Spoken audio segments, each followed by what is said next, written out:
Hello guys, നമുക്കിന്നൊരു കുഞ്ഞ് recipe നോക്കിയാലോ.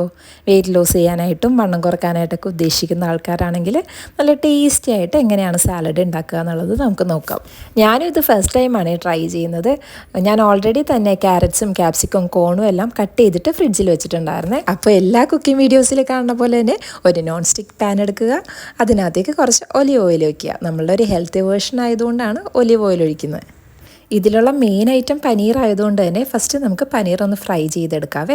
ക്യൂബ്സ് ആയിട്ട് കട്ട് ചെയ്തിട്ടുള്ള പനീർ ഫസ്റ്റ് ഇട്ടൊന്ന് ജസ്റ്റ് ഒന്ന് ഷാലോ ഫ്രൈ ചെയ്തിട്ട് അതിന് മുകളിലേക്ക് കുറച്ച് സിമ്പിളായിട്ടുള്ള മസാലാസ്, അത് ചില്ലി ഫ്ലേക്സ് ആണ് ഫസ്റ്റ് ഇടുന്നത്. അത് കഴിഞ്ഞിട്ട് കുറച്ച് കൊറിയാണ്ടർ പൗഡറും കൂടി ഞാൻ ഇടുന്നുണ്ട്. എനിക്ക് ആ ഒരു ഫ്ലേവർ, പനീറിൻ്റെ ഫ്ലേവർ അത്ര അങ്ങ് തനിച്ച് വരുന്നത് ഇഷ്ടമല്ല. അപ്പം ഞാൻ ആ മസാലയും കൂടി ആഡ് ചെയ്യുമ്പോഴത്തേക്കും കുറച്ചും കൂടെ ഒരു സ്പൈസി ഫ്ലേവർ ഉണ്ടാവുമല്ലോ, അതിന് വേണ്ടിയിട്ടാണ് ആഡ് ചെയ്തത്. പിന്നെ നമ്മൾ എന്ത് സാലഡ് ഉണ്ടാക്കുകയാണെങ്കിലും ഫസ്റ്റ് തന്നെ ഗാർലിക്ക് ഒന്ന് ചോപ്പ് ചെയ്തോ ക്രഷ് ചെയ്ത് ഇടുവാണെങ്കിൽ ആ ഗാർലിക്കിൻ്റെ ഫ്ലേവർ നല്ലതായിട്ട് എടുത്ത് നിൽക്കും. ഗാർലിക്കിൻ്റെ ഫ്ലേവർ ഇഷ്ടമുള്ള ആൾക്കാർ എന്തായാലും ഫസ്റ്റ് തന്നെ നമ്മൾ ബട്ടറിലോ ഒലിവ് ഓയിലോ ആ ഗാർലിക് ഒന്ന് ഫ്രൈ ചെയ്തിട്ട് അതിനുള്ളിലേക്ക് വെജിറ്റബിൾസ് ഇട്ട് നോക്കുക. അപ്പോൾ ആ ഒരു ഫ്ലേവർ നല്ല അടിപൊളിയായിട്ട് എടുത്ത് നിൽക്കുന്നേ കാണാവേ. ഞാൻ ആ പനീർ നീക്കി വെക്കാണ്ട് അതിലേക്കാണ് ഗാർലിക് ഇട്ടത്, അതുകൊണ്ട് തന്നെ അത് ഫ്രൈ ചെയ്യാൻ ഇച്ചിരി പാടാണ്.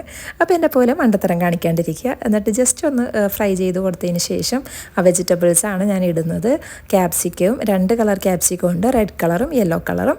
അതിൻ്റെ കൂടെ നമ്മൾ ക്യാരറ്റ്സാണ് ആഡ് ചെയ്യുന്നത്. അപ്പം ഞാൻ പനീർ ടേസ്റ്റ് ഉണ്ടോ എന്നൊന്നും എടുത്ത് നോക്കാം കേട്ടോ, കാരണം വലിയ വലിയ ക്യൂബ്സ് ആയിട്ട് ഇട്ടതുകൊണ്ട് ചിലപ്പോൾ എല്ലായിടത്തേക്കും ഫ്ലേവർ പിടിച്ചിട്ടുണ്ടാവില്ലല്ലോ. ശരിയായിരുന്നു, ഫ്ലേവർ പിടിച്ചിട്ടില്ല. അപ്പോൾ അതുകൊണ്ട് ഞാൻ ആ പനീർ അതിലിട്ട് തന്നെ ജസ്റ്റ് ഒന്ന് കട്ട് ചെയ്ത് കൊടുക്കുന്നുണ്ട്. എന്നിട്ട് എല്ലാം കൂടെ നല്ല പോലെ ഒന്ന് ഫ്രൈ ചെയ്തെടുക്കണേ. അതൊരു 5 മിനിറ്റ് സോട്ട് ചെയ്തെടുത്ത് കഴിഞ്ഞാൽ പിന്നെ നമുക്ക് കോൺസ് ആഡ് ചെയ്യാം. കോൺസ് ഇഷ്ടമുള്ള ആൾക്കാരാണെങ്കിൽ ഒരുപാട് ആഡ് ചെയ്യാം. എൻ്റെ പോലെ നല്ല ഫൈബർ കണ്ടൻറ്റുള്ള ഒരു ഐറ്റമാണ് ഈ കോൺ എന്ന് പറയുന്നത്.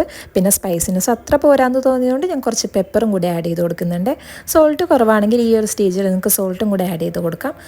എന്നിട്ട് എല്ലാം കൂടി ഒന്ന് സോട്ട് ചെയ്ത് മിക്സ് ചെയ്ത് റെഡിയാക്കി എടുക്കുക. ഇത്രേ ഉള്ളൂ പരിപാടി. നമുക്ക് ഈ സാലഡിൽ വേണമെങ്കിൽ ഇനി ബ്രോക്കോളി ആഡ് ചെയ്യാം, അതിൻ്റെ പോലെ സുക്കിനി ആഡ് ചെയ്യാം, മഷ്റൂം ആഡ് ചെയ്യാം, അല്ലെങ്കിൽ ചിക്കൻ ആഡ് ചെയ്യാം.